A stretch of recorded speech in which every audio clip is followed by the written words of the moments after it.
Hello and welcome to The Entrepreneurs on Monocle Radio, the show all about inspiring people, innovative companies and fresh ideas in global business. Today's episode is all about timeless design, built to be enjoyed for generations. First, we'll head to Barcelona to hear from the CEO of a cultural landmark that continues to inspire more than a century after its creation. For us, it's like working on the Formula One of the museums, because we really need to pay a lot of attention in all details, because every centimeter, millimeter matters at Casa Batlló. Then we shift to contemporary design with the founder of a Copenhagen-based furniture maker whose adaptable minimalist pieces are built to evolve with us over time. What you need when you're young and just moving in with your partner is maybe not what you need when you have 2 kids and a bigger house, but how can that piece of furniture change with you so that you actually don't have to change it, but it can stay with you? This is The Entrepreneurs with me, Tom Edwards.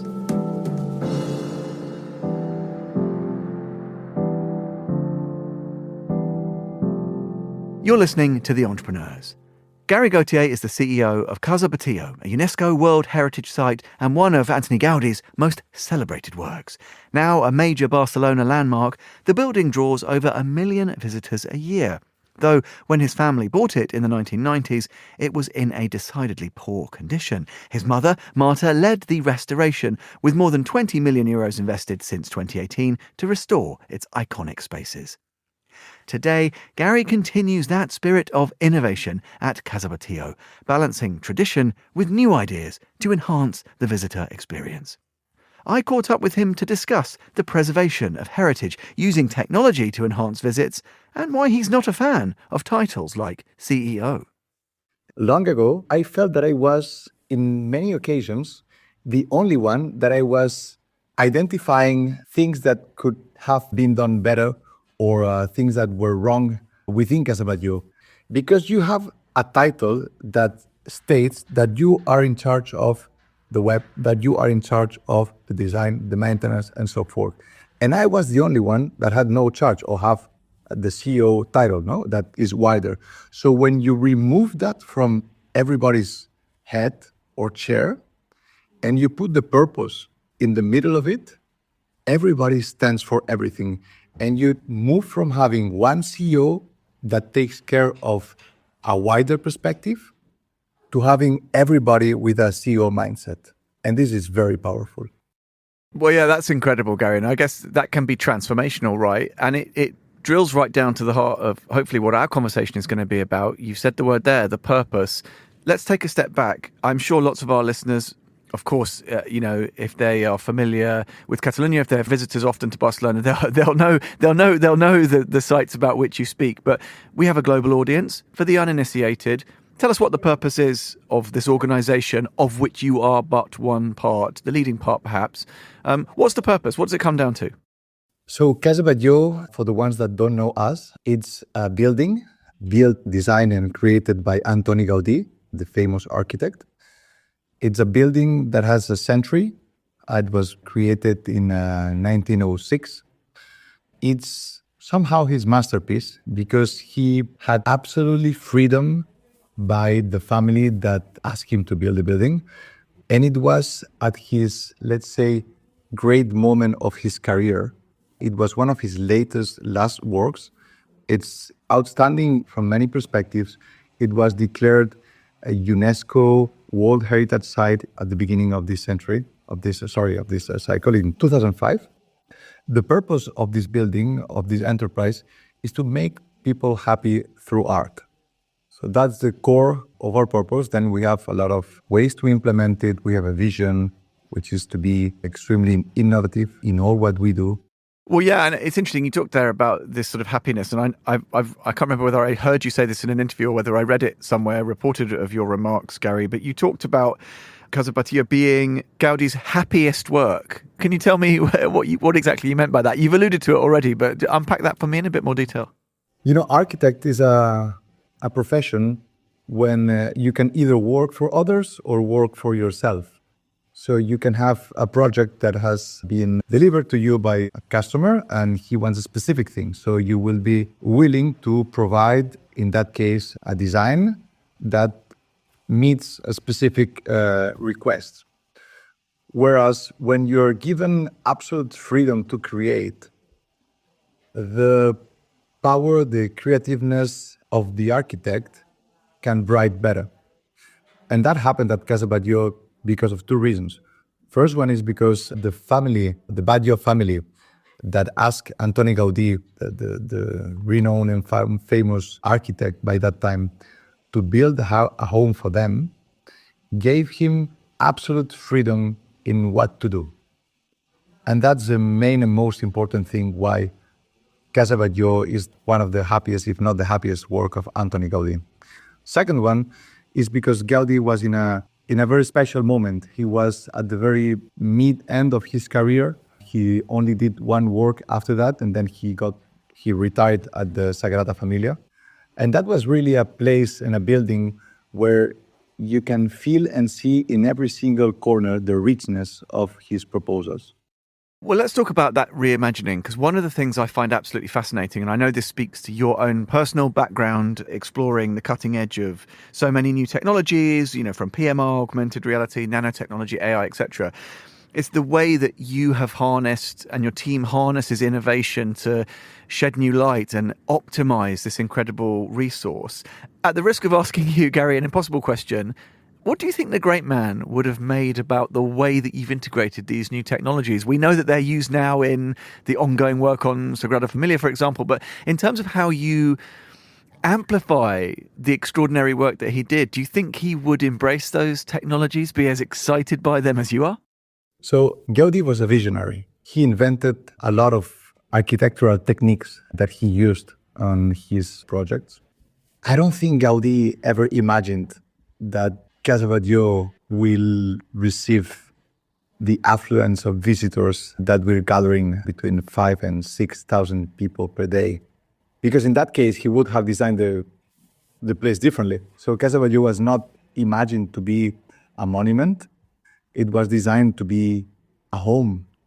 There's a lot of narrow corridors, doors, staircases that does not help us flow the large amount of people we tour every day inside the building, which makes Casa Batlló the one probably place in the world with more visitors per square meter. So there's many other places that receive more visitors per day than us. I'm not sure there's a single place in the world that hosts these amounts in such a tiny, small and narrow place. Which, on the other hand, that for us is like working on the Formula One of the museums, because we really need to pay a lot of attention in all details, because every centimeter, millimeter matters at Casa Batlló. So we've got over 160 live cameras monitoring all what's going on the building. We've got AI tracking movements. We've got over 20 real-time dashboards that monitors what visitors are doing, how they are interacting with content, where they are. We've got also many daily reports that help us improve every day with moving anything from a sign that is better understood with a different logo. And we're all day improving and paying attention on how to do better. And answering directly your question, I don't think ever Gaudí thought about his artwork becoming such a monument. We at Casa Batlló understand innovation as the way to bring the best experience to our customers. It's an evolving trend that consumers, visitors, or tourists, as you want to call them, they expect every day a better experience. And technology helps us get there. Absolutely. I think the great man he'd certainly be impressed. I don't know if he, as you say, whether he would have imagined it, but I think he would be excited if he could see how it's presented today. Just briefly on that point, Gary, and slightly as an aside, listen, in a sense, you describe Casa Batlló there in a microcosm. It manifests some of the challenges that Barcelona as a city more broadly faces, which is that in a pretty small area, a lot of people want to go there because of the manifest wonders that are there to behold. What's your take on this idea that actually there are too many people? Obviously, it's a real hot topic, isn't it, where you are? But presumably you love to welcome this number of guests. Is it about striking a balance? How does one decide the right pathway when there's a resource which is scarce and people understandably want to have their access to it? How do you strike that balance? That's a very broad question. I don't think Barcelona is the only one facing this issue. If you have a look at the amount of visit of people in the world traveling, taking planes and getting their passports, it's increasing every year besides COVID break. So we can expect all cities to keep growing. Obviously, Barcelona is on the very top tier of places to be visited in the world. I think Spain is, if not the first, the second country in the world with more visitors. And yeah, we're facing a lot of inbound of people from all parts of the world. Barcelona is doing a great job in opening the city, in not concentrating all the assets in specific venues or streets. So it's doing a great job in making the city playful and enjoyable, both for tourism, but also for the citizens, as myself. At Casa Batlló, we are applying a lot of measures to normalize the flow of visitors. We're using dynamic pricing to offer cheaper access to the building where we expect less demand. We're opening night products to be able to engage with audiences that are not that much related to culture, but still want to see this highlight, this monument, because it's a must-see place in Barcelona. So we're offering other alternatives to visit it. We're playing with contents that relate to specific targets, such as specific visit for kids, specific visit for architects. We're now working on an app that we're very excited with, because it will gonna enable us to design specific custom real-time visits for every single user that wants it. So yeah, again, innovation is at the core of this look or this interpretation of how do you have to manage both Barcelona, their citizens, and Casa Batlló, their visitors. Yeah, and again, we come back to this idea of innovation, something that's at the forefront of your whole career, really, Gary, right? And certainly, of course, at your work currently with Casa Batlló. And tell me to that point then, Gary, what are you most excited about as we look through 2025 and beyond? I guess we need to watch out, right, for how you are integrating ever more of these technologies. You mentioned the app, other innovations, some really exciting artistic collaborations. We know already, of course, that the institution's partnered with the likes of Refugana Dos, Fia Crespo before. You have a really exciting Italian contemporary artist with whom you're partnering, I think, very soon. What are you most excited about? Is it those programs? Is it about where technology can take you? Are you most excited by the unknowable advances that you're going to keep making? What kind of gets you springing out of bed in the morning, Gary?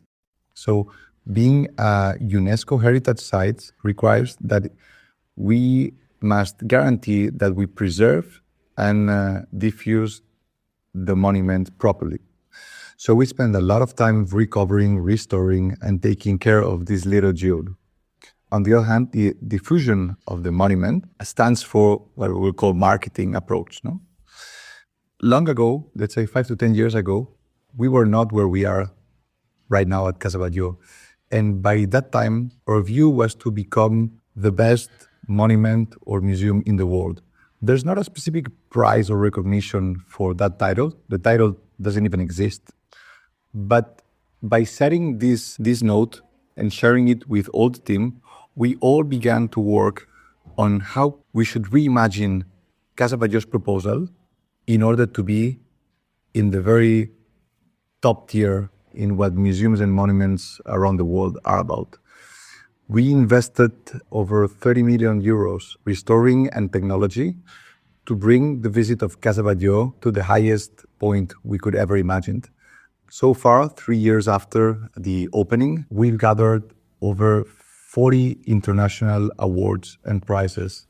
That stands for the best monument in the world, the best soundtrack in a monument, the most immersive spaces, the most engaging experience in the cultural sector, and so forth.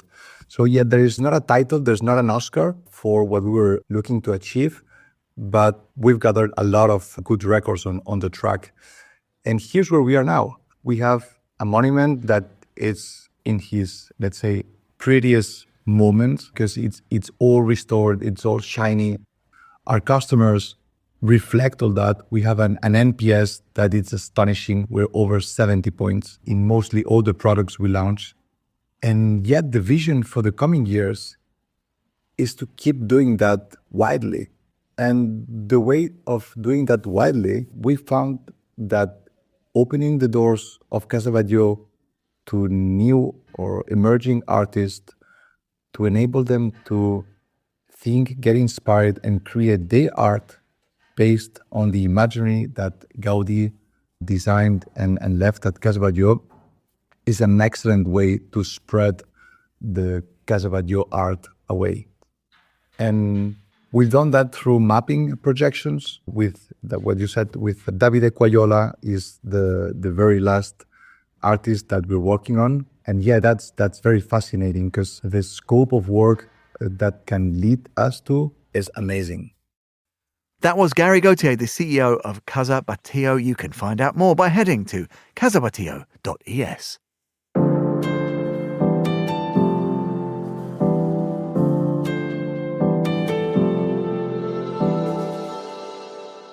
Anders Tams is the CEO and co-founder of Møber, a Danish design brand that produces interior goods ranging from sofas to lamps.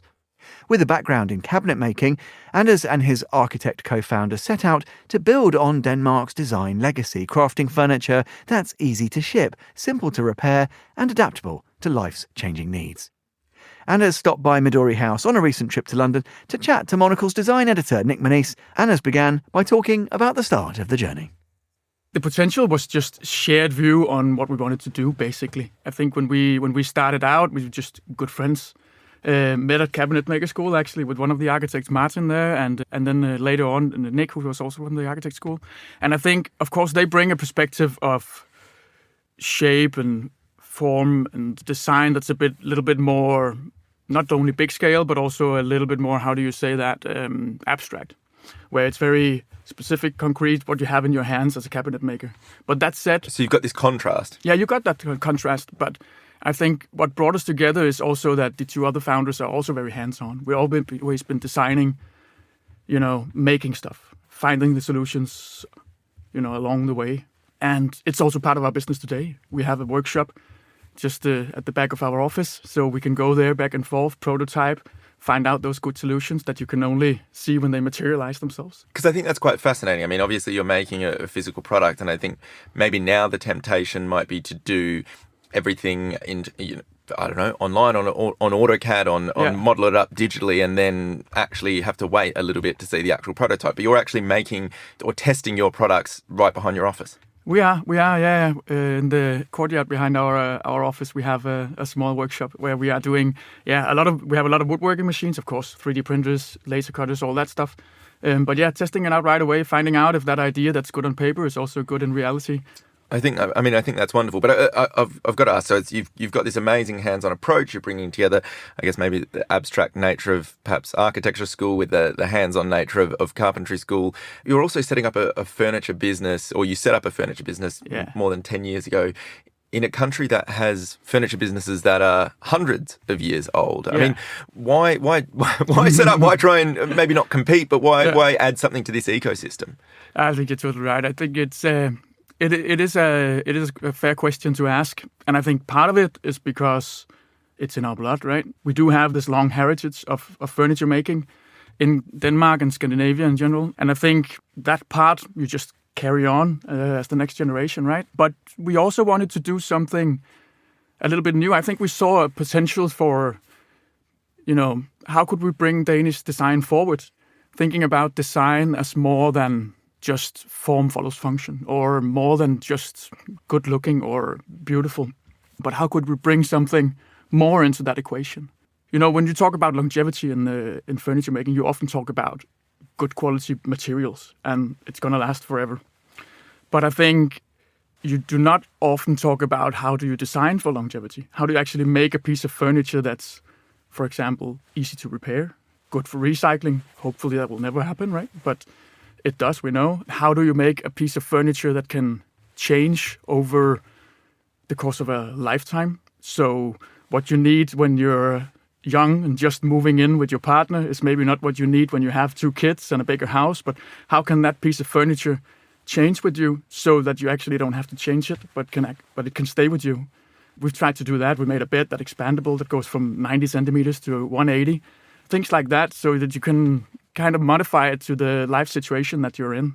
So they were the things you identified that Yeah. I guess make people want to hang on to things. It's repairability, the ability to evolve. Were there any other components or characteristics that you identified as things that, really make people want to stick with something? Yeah, I think when we started out, this was the basic feeling that we had. We didn't have all the answers. I think we've always just had a basic kind of approach to have JFDI. So do stuff, right? Try it out, find out how it works, and then modify along the way. And I think what we found out along the way was that this whole way of designing as we do, always in a single piece or a single material, like only wood or only metal, and then also always designing in components, always component parts or parts that you can take apart, makes us think about construction in a different way. And somehow that takes away the tendency to run after fashion or trend, because you kind of have a creative obstacle that's added there. And that makes the furniture interesting. So not only is, hopefully other people can also see that, but we think our furniture is beautiful from afar, but it's also interesting when you come up close. Is that because there's a complexity brought in by the fact that you have to make it using very particular components and very particular materials? Exactly, and because it's, for example, with our shelving system, we put that together only with wedges. When you see it from afar, it's just, sticks and shelves, and it looks simple, and hopefully people can see the aesthetic beauty in that. But when you come close and you see, it's actually put together like this, it's interesting. It reveals something that you didn't know before. It's like getting to know the furniture a little bit better. And then it also opens a whole lot of opportunities for you, or possibilities. You can then actually, if it's put together like this, I can actually build it into something different. I can actually move the shelf like I want to. I can make it wider instead of higher, or whatever it might be. So in that way, it also gives you something extra. And I think that's maybe the defining detail that also kind of make you want to stick on to, or hold on to a piece of furniture, right? I think what's kind of fascinating here is it sounds like, you've almost given yourself these constraints, and they're maybe a little bit environmentally minded. They're certainly, intended to benefit the consumer, the end consumer, the person that's going to have the product. But by, I guess, building in these constraints, you've also actually almost forced yourself to develop a product that's maybe interesting and distinct and beautiful to look at. These wedges, this shelving system you're talking about, it's gorgeous. So is that just a happy byproduct, I guess, is what I'm asking, or was that also part of your thinking? I think they're interconnected. I don't think you can take them apart. And it's always been part of the way that we're thinking. So to be honest, maybe we didn't see all the advantages of designing like this from the beginning. Maybe some of them opened up along the way and showed themselves to us. But it's always been a way of kind of, maybe it's a generational thing, maybe it's the way the world is moving, but the way of thinking about, okay, how can we actually make it easy to recycle? How can we make it easy to repair? We think it should be easier and cheaper to repair always than to go out and buy something new. How can we do that? And I think that the solution that we found there was the component-based approach. So this evolved. I know last year you launched a modular sofa. That's kind of an extension of this kind of perspective or this view on business. Yeah, definitely. And also the whole modularity, taking that further, trying to build something that you can change over time or can build bigger or whatever you need to. Yeah. And then I guess also in terms of customer response, because it sounds like, when you were initially building this company in 2014, you're maybe thinking about what you want as a consumer. You want things that you can repair, that you can fix, that will stand up to the test of time. What was, you've got this vision. How did the consumers respond? What's been the response? Have you built relationships with customers over the years? Do you find people coming back for repairs? Tell us a little bit about that side of the business. We do that, and we can see that it's used a lot, actually, that we have all the spare parts on our website, so you can easily buy them and as a customer. And we can see that people do that. We can also see that, when you talk to a lot of our customers, that they do come back and buy several different items. We do everything from small frames to sofas and shelving system, right?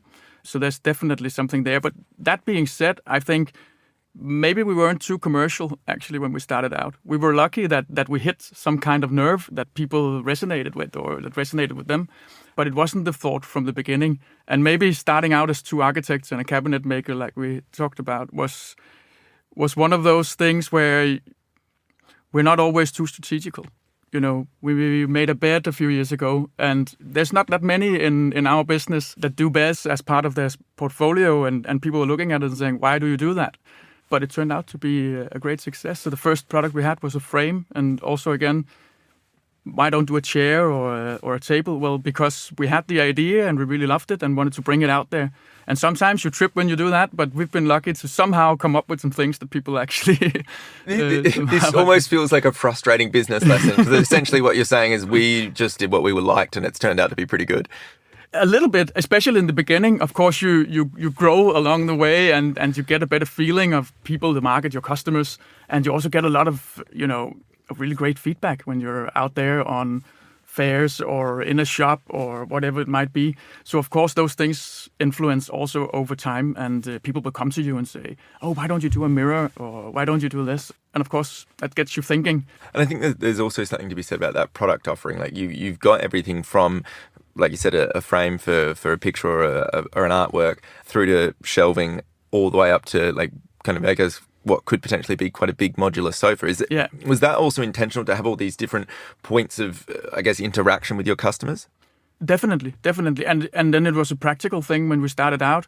As we said, it was a project where we didn't have a very clear business plan from day one or something like that. So we didn't have some investors to back us or anything like that. So what we had to do was to find the money in our own pockets. And to start out doing something like that, you have to start small. So we started with some of the smaller designs.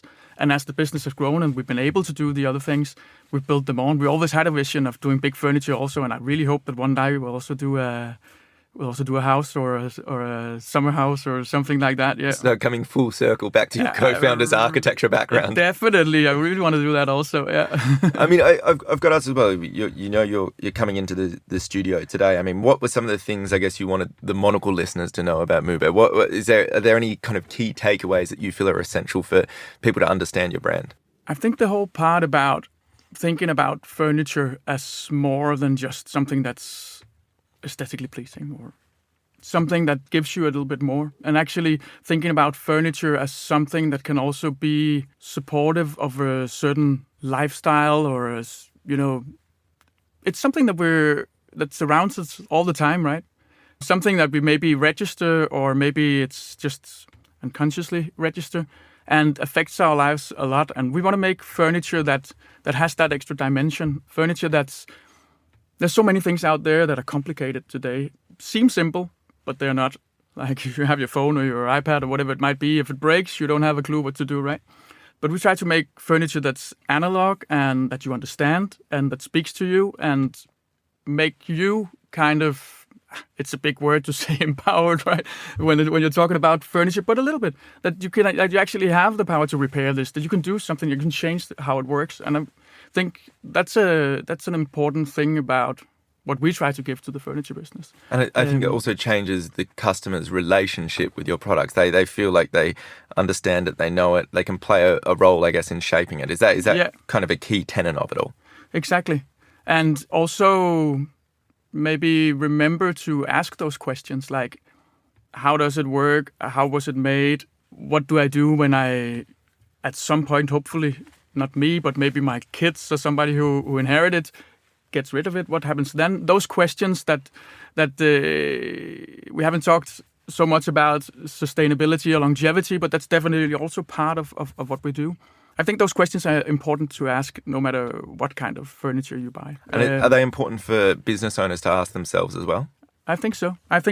We made a small book in after 10 years on 500 questions that the designers should ask themselves. Hopefully it will be available for download on our website in a week or two. But definitely those questions is something that you should hold yourself up to. That was Anders Tams, the co-founder and CEO of Mube, in conversation with Nick Manise. You can find out more by heading to mube.dk.